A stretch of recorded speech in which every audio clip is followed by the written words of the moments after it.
Our college football highlight, Jordan, tonight we're talking about the Bowling Green Falcons. There you go. Jordan, Bowling Green. Let me get it pulled up for you. Excited about Bowling Green, actually. I mistook them. I thought they were going to be having a down year. Come to find out, they are right in the mix of the MAC this season. They're third in the MAC projected wise. So, stadium, the Deutsch Perry, head coach Scott Liffler, 20-35. But last year they battled back and had a 500 season. Their rivals are Kent State and Toledo. Jordan. They are projected to finish, like I said, third in the MAC. With a 6-6 record. They are actually tied with Northern Illinois for that third in the MAC potentially. So that's they're definitely battling it out. Solid recruiting class, 100th overall with 21 commits, 106th rated transfer class with 13 commits. And then their top players, they have an absolute lockdown corner in Jordan Oladukin. He is incredible. I watched a couple of his highlights. That guy is a machine. He is not going to get a lot of passes thrown his way. Alex Wolfschlager, a veteran O-lineman who's going to really help, continue to help the Bowling Green run game. He is a massive, massive human being. I think he's 6'7", I believe. He is huge. And then Terrion Stewart, their star running back, rushed for 760 yards last year. A team leading 8 touchdowns, Jordan. Touchdowns were hard to come by for them last year. They did not have a great receiving core, but this guy is going to be even better this year because his other running mate who was taking some of the carries transferred out. Jordan, this is a much improved football team. You look at their record from the last couple of years; it's been a struggle, but they also brought in a safety transfer in Darius McClendon, who is a sure tackler from Florida Atlantic. And like most MAC teams we've talked about, Jordan, they've had transfers out. Their defense definitely got hit by the transfer portal. They lost edge Cassius Howell, who had 9.5 sacks for the Falcons last year. He is now in the Texas A&M D-line, so that's a massive, massive loss.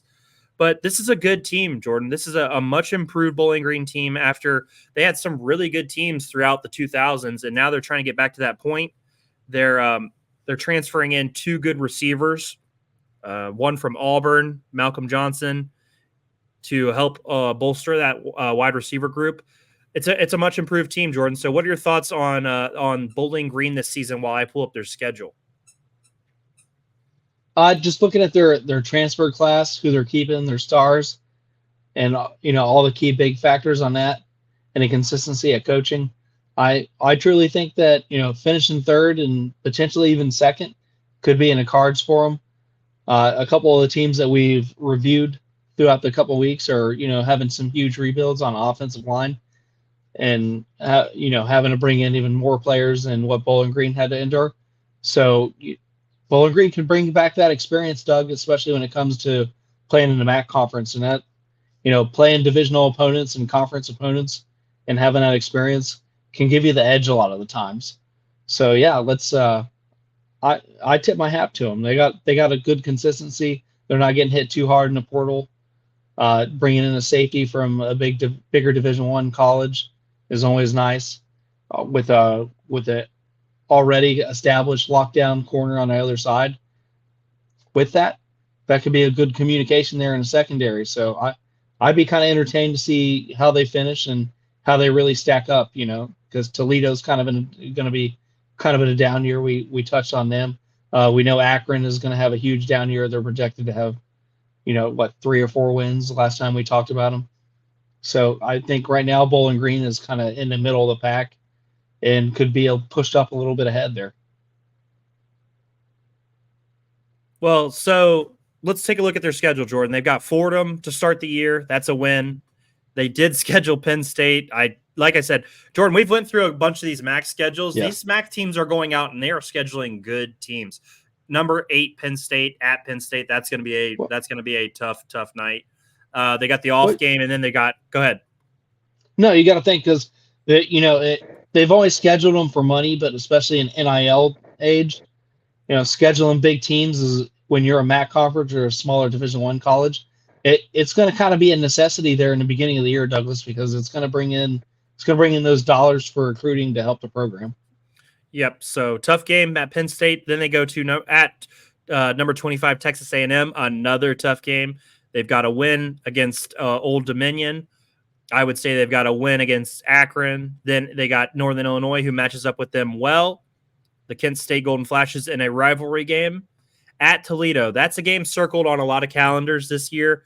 If they can somehow figure out a way to beat Toledo, it looks like Bowling Green could really contend for the MAC championship this year.